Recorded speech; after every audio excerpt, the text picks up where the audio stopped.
for us, Jock? What have I've got a couple of things. One very quickly, of course. Happy St Andrew's Day, the patron saint of Scotland.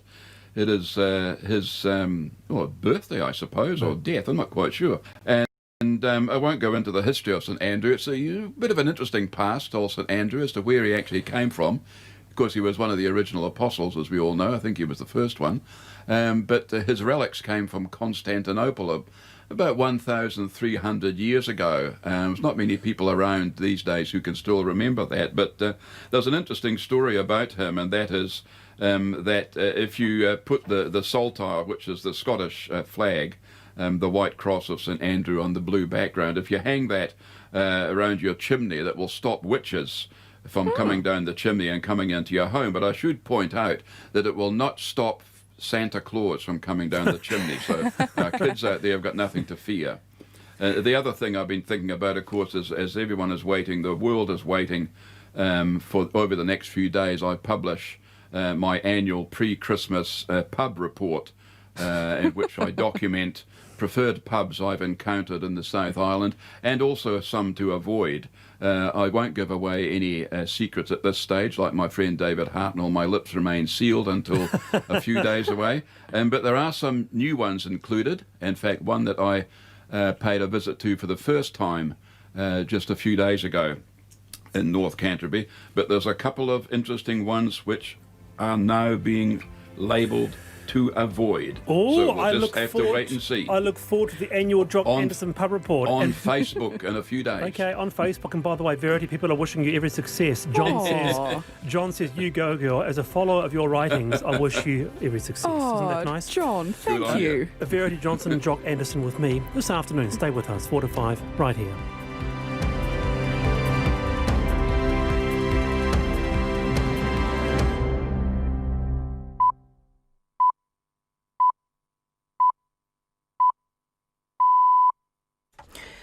RNZ News at 4. Good afternoon. I'm Marama Tibole.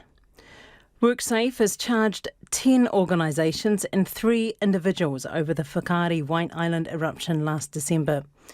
The organisations have been charged with failing to ensure the health and safety of workers and others, and the individuals with failing to ensure their company was meeting its health and safety obligations.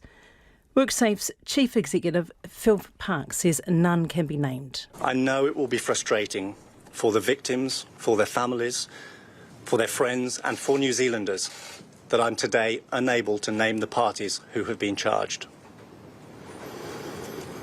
But I can't do this because under New Zealand law, each of those parties has the right to seek name suppression in their first appearance in court. Phil Park says that will be on December the 15th. White Island Tours, Volcanic Air and Kahu NZ are among the companies that did regular tours to the island. A congestion charge of $3.50 to drive through Auckland Central City at peak hours is one option being considered to handle the city's traffic problems.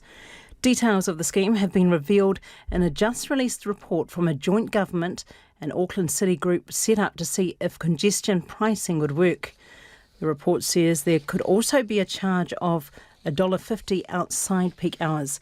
Any charges would apply from Monday.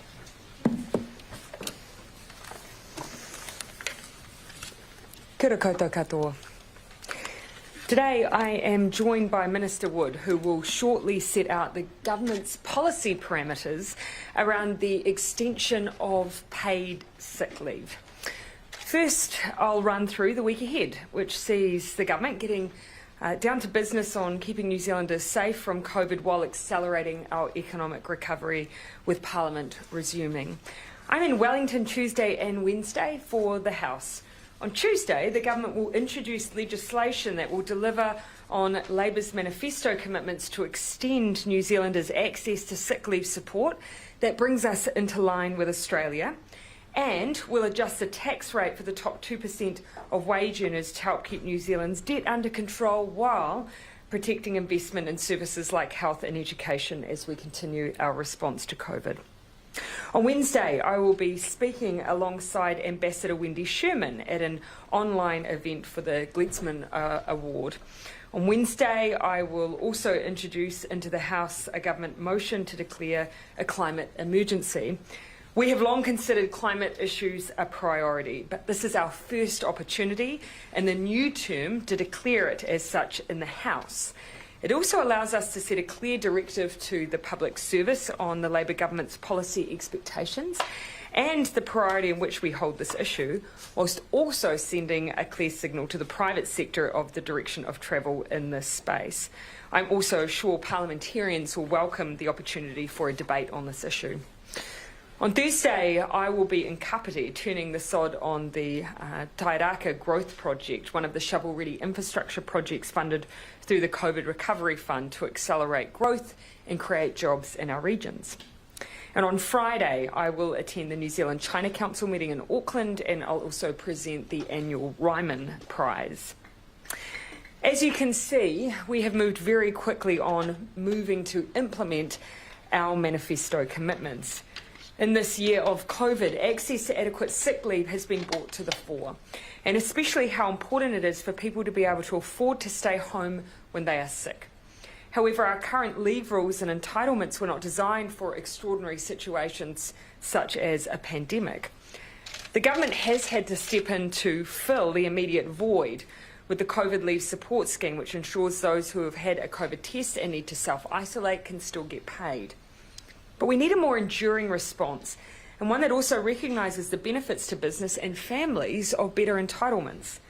The global pandemic has taught us that one person's illness can very quickly become another's, with significant costs to business of having sick workers in the workplace. COVID has reminded us that we have obligations to each other to stay home and get better before returning to work, bringing into sharp relief the adequacy of our current entitlements. In fact, there is evidence that extra sick leave is good for workplace productivity. An Australian survey suggested that the healthiest workers who use sick leave when they need it are up to twice as productive and are less likely to take time off than the least healthy workers. The extension of sick leave is especially good for families. Many parents have to use sick leave when their children are sick, often exhausting their entitlements in the process. I hope our experience of COVID leads to a more balanced approach to work and illness, where the focus is on health, productivity and ensuring we don't spread illness and viruses, rather than stoically showing up to work sick. I'll now hand over to Minister Wood to set out the balanced set of policy decisions Cabinet has made in relation to this issue. Thank you, Prime Minister. More sick leave will make a real difference to New Zealand families. Around half of all employees currently receive only the minimum entitlement of 5 sick days per year. Extending that entitlement to 10 days will bring us in line with countries like Australia and Finland. While many businesses do currently offer more than the current minimum entitlement of 5 days, around half of the employees do only receive 5 days per year, which is too low for many people, especially those with children or relatives that they care for. Employees who have used up their sick leave face a choice between working while sick or taking unpaid sick leave, which is often not an option for our lowest paid workers. This measure will also help employers. Businesses benefit when sick staff members stay home. It cuts the chance of bugs being spread between workers, who would then often need to take time off as well.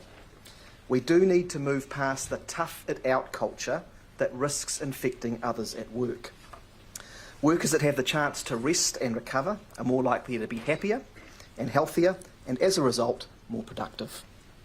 Respondents to the 2015 American Working Conditions Survey that the Prime Minister referenced reported that working while sick estimated this reduced their productivity by around 20% on average, and an Australian study has found that the healthiest workers are up to 3 times more productive.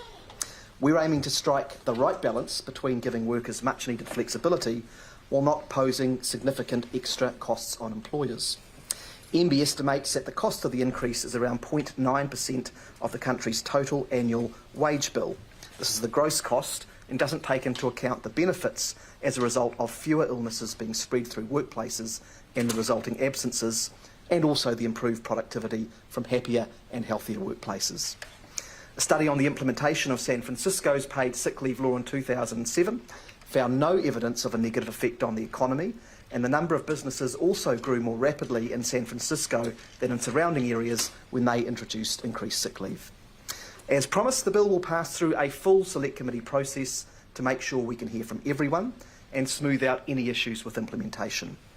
As drafted, the bill would not give all employees additional sick leave on the same day, allowing businesses time to plan and prepare. The additional sick leave will come in place at an employee's anniversary date.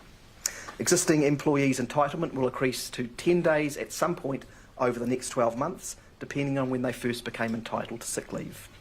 New employees will be entitled to the minimum entitlement after working for 6 months for their employer, in line with the current rules.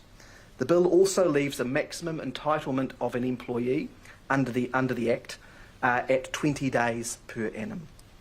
This means businesses will not be left with large sick leave liabilities, like if we double the maximum to 40 days, with a lot of employees potentially building up large sick leave balances. At this stage, we expect the bill to be passed mid-next year, with the new rules coming into effect 2 months after that, which will give payroll and businesses plenty of time to plan. We expect that the Select Committee will consider all of these aspects and others in consultation with stakeholders and the public to find the best way of implementing this important change. Thank you. Back over to you, Prime Minister. Thank you, Minister Wood. Now we're happy to take questions. Prime Minister, on the Jessica. on Whakaari White Island, what do you make of these charges that have been laid now? Yeah, so obviously we'll have seen today that WorkSafe have said that they have laid charges with 10 entities. You will have seen today confirmation from the National Emergency Management Agency and from GNS that they are amongst the 10 where charges have been laid. The reason you've seen both of those entities being fully transparent around the fact that they are amongst those charged is because in the first blush, time is allowed for individuals to make the decision as to whether or not they give that information in case they wish to seek suppression.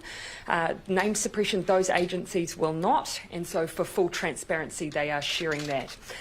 In terms of the decision by WorkSafe, it is an independent decision for them as to where and whom charges will be laid with.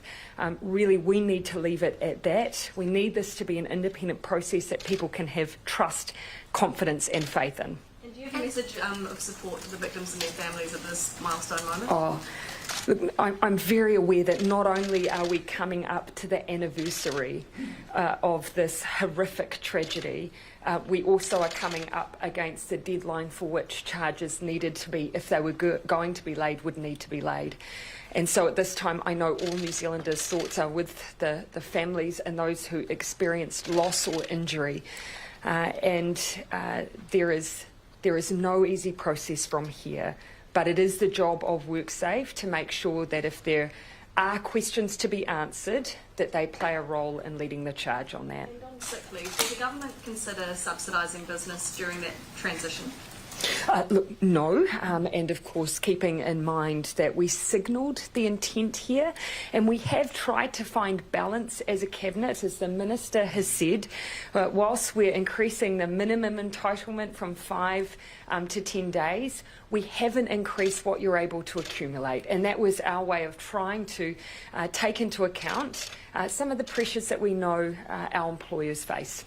Hypothetical, but would you have done this even if it weren't for COVID? Look, I do think that when you look at New Zealand's entitlements versus the likes of Australia, we do come short. And this is actually about making sure that we have productive, healthy workplaces. The last thing we want are people coming to work when they're sick because they can't afford to stay home. I don't think that's good for anyone. Minister. I'll give you a chance to respond. Well, look, the other thing I'd just note on there, of course, is that we do have the COVID leave support scheme, which is supporting employers who do face a bit of an extra financial imposition by employees perhaps taking more time off during the COVID period. So that's one way that we're trying to provide that additional support. Prime Minister, sorry, Henry, and then I'll come to you, Barry. On the COVID leave scheme, have you considered modifying that at all? Because currently it doesn't actually cover quite a large amount of people who probably should stay home, people who are told who test because they had a sneeze or something, but aren't in one of those high-risk groups or don't work with high-risk groups. Those people still are expected to go to work or to use their regular sick leave. And you've got this massive gap now between now in late 2021 when the COVID-19 leave scheme is the only thing available? Was there any consideration given to changing that? I'll make one first comment and then hand over to Minister as well. Look, if someone falls into that category, they'll be getting a test because they're unwell. And so that's a scenario where we do want people to stay home. And yes, that will be a call on their sick leave. However, if they fall into the category of needing to stay home for 14 days because we're concerned about them being a close contact, or if they test positive, that's when that extra support obviously kicks in. Yeah. Look, I mean, we have received some of the feedback that you have identified there, requests to look at whether that scheme could potentially be widened or tweaked to support a range of different situations, and that's something that we're actively having a look at and talking about with other ministers. The reason not being to do that is it just fiscal? Is it quite a large cost to expand the scheme in that way? Oh, look, we're still having a look into it. I think the main thing is making sure that we have a policy that's well understood, and actually that's one of the things that we're having a bit of a look at the moment, as to whether the current settings are well understood by enough employers to take advantage of it. You expect to make decisions on that? Oh, look, we haven't set any time frames for that, but I'm talking actively with colleagues at the moment. Barry. Prime Minister, whose job is it to oversee WorkSafe New Zealand and the audits Yeah. that they should be carrying out, and whether they Who looks at the carry out? who looks at the regulator? I'll ask the Minister to speak to this because this is something that we've taken an active interest in. You know, when we have a system like this, we need to make sure that we're looking at all angles. And of course, if you have an agency that is in charge of ensuring that there is adequate enforcement, we then need to check whether they're playing their part as well. Yeah, well, Barry, the short answer to that is MB. They're the organisation who provide me with advice to ensure that WorkSafe are properly carrying out their responsibilities. This afternoon I've written to MB asking them to provide me with some advice so that I can be assured that that has happened in this case. Possibility that they, in fact, themselves could face some action. Oh, well, look, that's not on the table at this stage, and there's no information to support that. We'll just have to see what comes out of Supplying that. information to you on whether the audits were satisfactorily. Well, I've asked MB to come back with me with advice so that I can be assured that WorkSafe have carried out their function satisfactorily. I'll just have to wait for that advice to come in. Did you Yeah, in the front. Have you seen Staff's apology to Māori today? And if so, what do you make of it? Oh, look, I mean, actually, obviously these are editorial decisions, but I think it's, you know, only a healthy thing for, be it government, be it the Fourth Estate, to constantly look at our role and place in ensuring that we are, you know, looking at our place in some of the debates around social cohesion and some of the debates around redress. And so, you know, obviously their decision, but, you know, good on them. Would you encourage other news organisations to follow suit or RNZ? Well, look, you know, actually I think one of the things we can do is make sure that even now we have diversity of voice in our media, regardless of whether or not there's that historic reflection. I think there's things that we can all do day to day to make sure that we're fulfilling the responsibilities we all have. So are New Zealand security agencies institutionally Islamophobic? Well, I can only assume that the basis of your question will be some of the debate will rightly and discussion will rightly have when the Royal Commission report is released. I do think that we'll have a more fulsome and probably informed discussion when that report is released. They have taken a significant amount of time, evidence from a range of individuals and agencies, and produced a report that's 800 pages long, and that is going to inform this kind of discussion. I think I'd quite like the public to see that before we launch into that discussion. Chance to look at FAN's report that they've released today? Not in great detail. I've seen reporting around it, but I'd like to go through that in the same way that I'm currently going through the Royal Commission.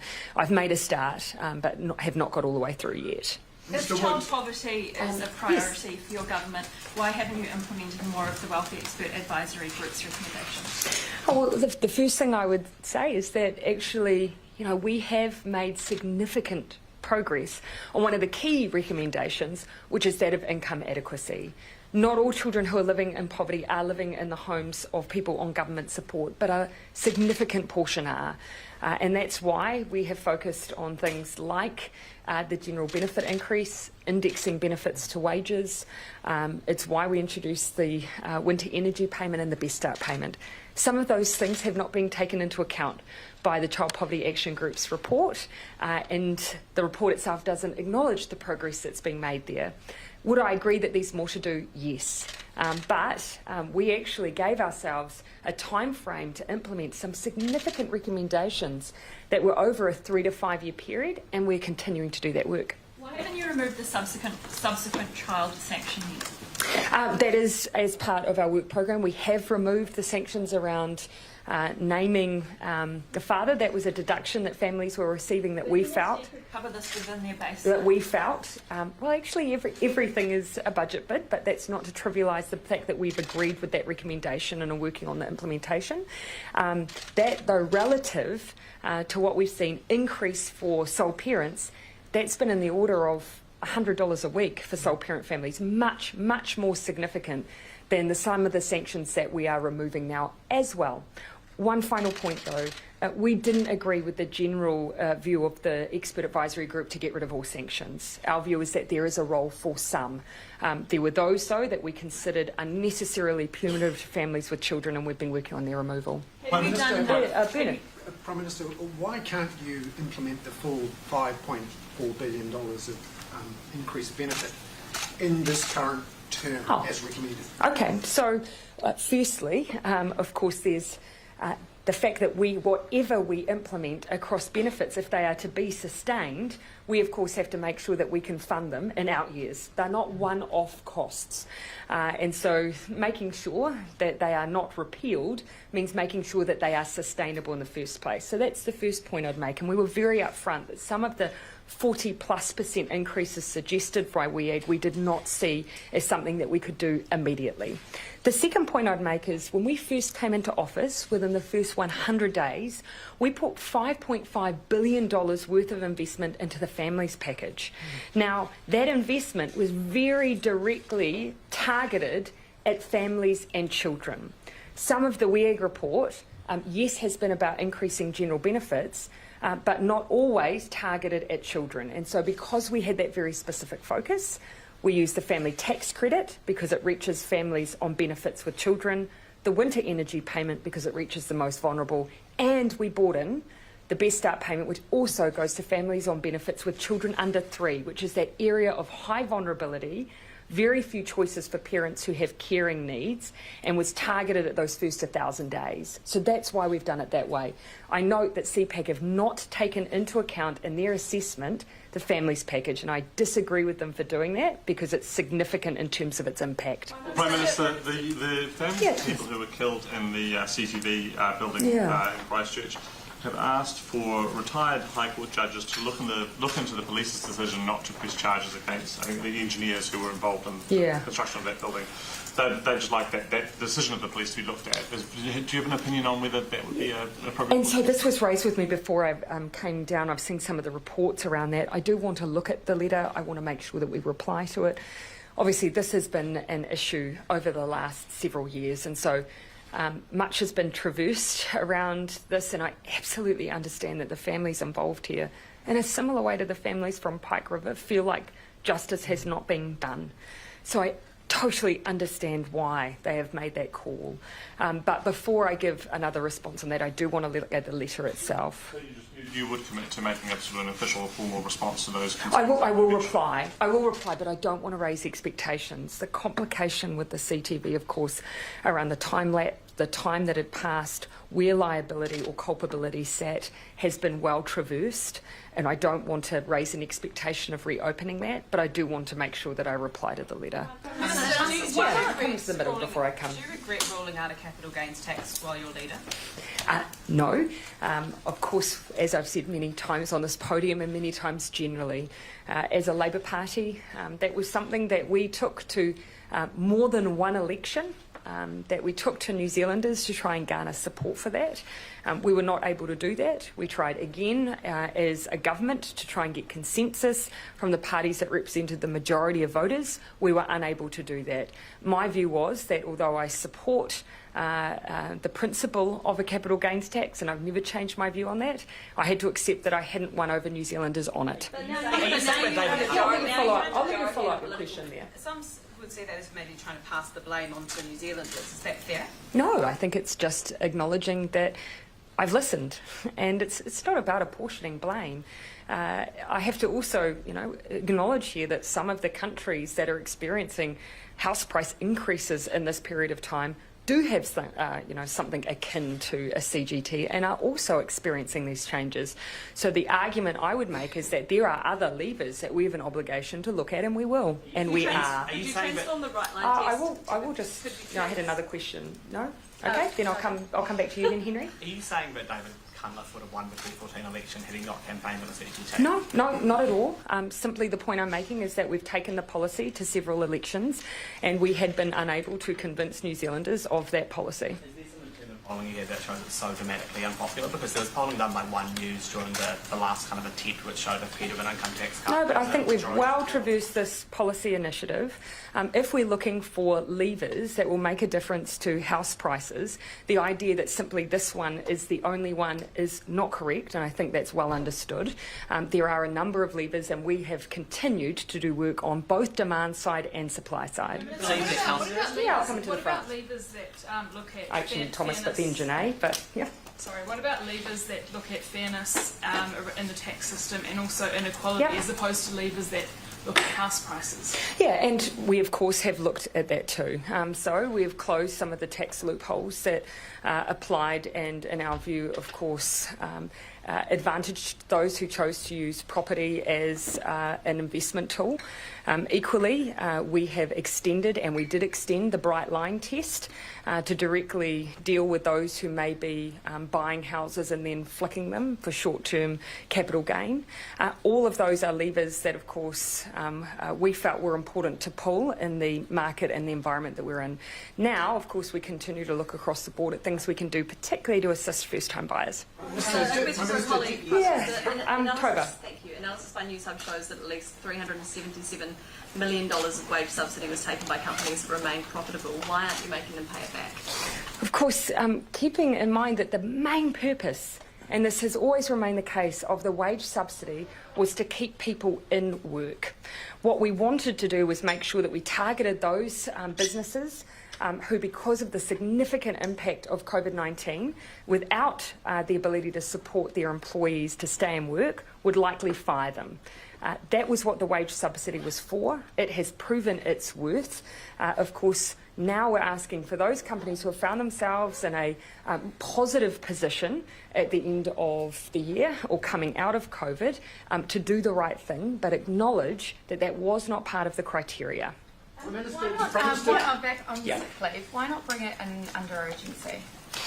Well, I'll let the Minister jump in on this as well, but this was an area where there are things that go beyond just the entitlement that we've been called upon to look at by both employers but also representatives of employees around eligibility, when you're first able to access your sick leave.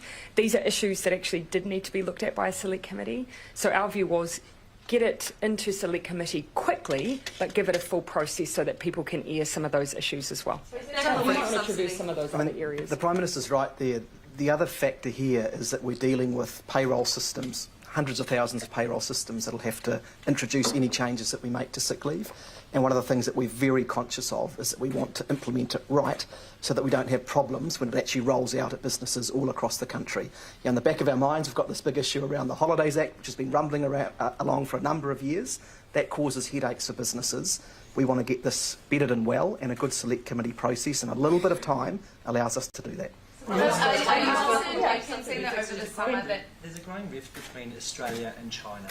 That's brought tariffs on barley and now wine. Yeah. There's an image of a provocative image being the rounds on Twitter from the Chinese foreign spokesperson. I just wonder what New Zealand's reflections on this rift might be, whether you also, New Zealand, also fear that it could spread to New Zealand exporters. Is there a lesson, or is it there for the grace of God goes New Zealand?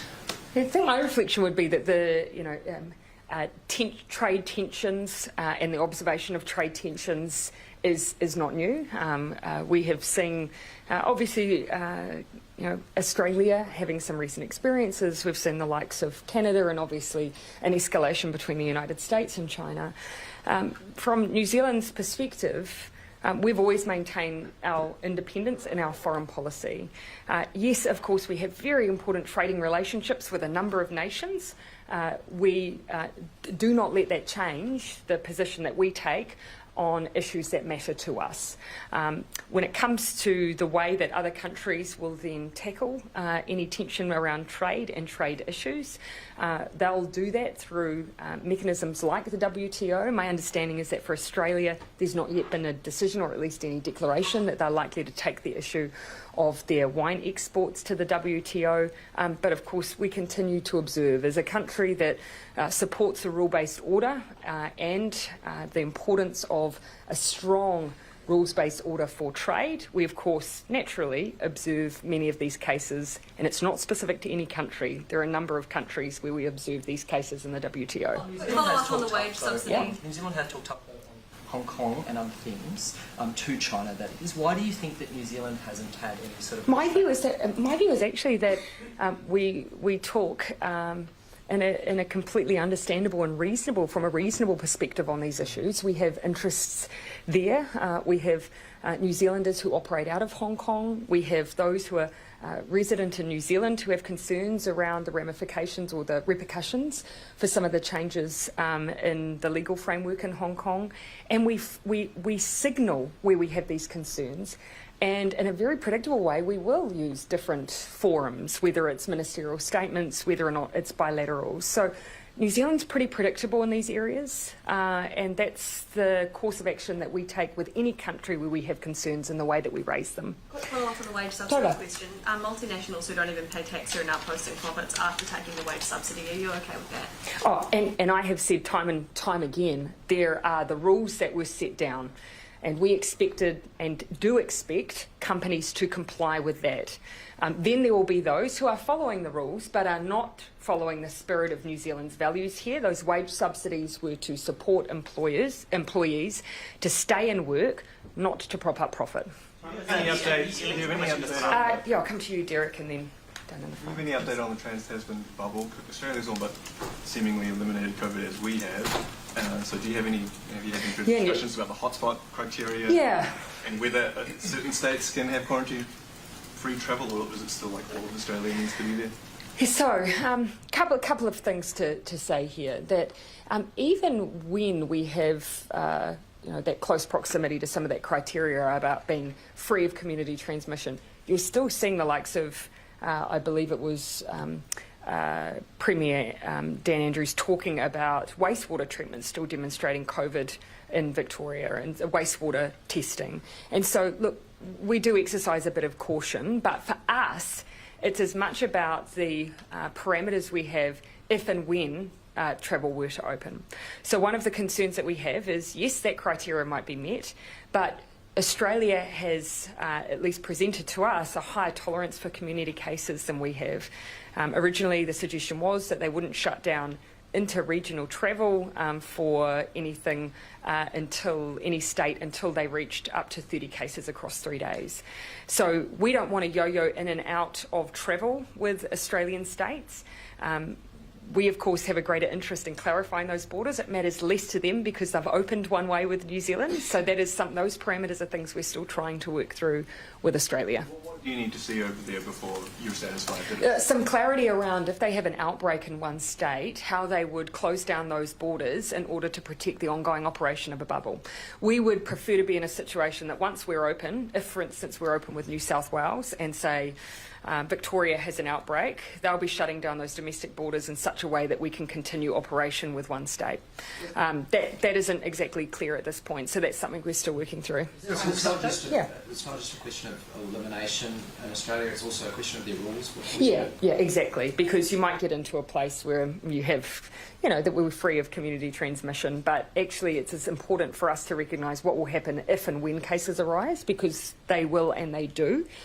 We would rather have some strong clarity around how we would operate that, so we don't have a situation where different states are yo-yoing in and out in an unclear way. Is there anything that could happen? It's something that we're actively working on. As I've said, one of the issues, of course, is that for Australia, they've already opened up. So from their perspective, it's done and dusted. We're the easy partner in this. We have a very low tolerance for cases. And that means that opening up of one-way travel for them was probably a bit of a straightforward decision. In reverse, of course, us trying to formulate a bit of a plan relies on them having clarity around how they'll operate their domestic borders. Yeah, down in front. New Zealand may be excluded from a summit of high-ambition global leaders on climate change over concerns in the international community that we're not doing enough to reduce emissions. What are your thoughts on that? Are we doing... Sorry, what's the basis of that statement? And this is the newsroom reported this at the end of last week. That From our understanding. Right. That's not my understanding. Happy to discuss further, but that's certainly not how I would characterise the situation. On climate change and on the declaration of the emergency, how confident are you, given that we haven't got the recommendations from the Climate Change Commission yet, how confident are you that you're going to be able to get to 2050 net zero emissions purely by reducing emissions in New Zealand? Or will you still require some international credits? Oh, well, of course, you will have seen that we have, no one has ever taken off the table the need for international credits. But we would be, I think, reneging on our duties if we didn't make sure we were doing all we could to do as much to within our own domestic system, reduce down our emissions domestically. Does that mean, therefore, that we need to really step up quite dramatically the savings that we're making, particularly with CO2? Well, I think that's been a common theme. We, of course, are of the view that that needs to be part of not only the work that we're laying the foundation for now, but in preparation for the carbon budgets that we're expecting to receive from the Climate Commission in the new year.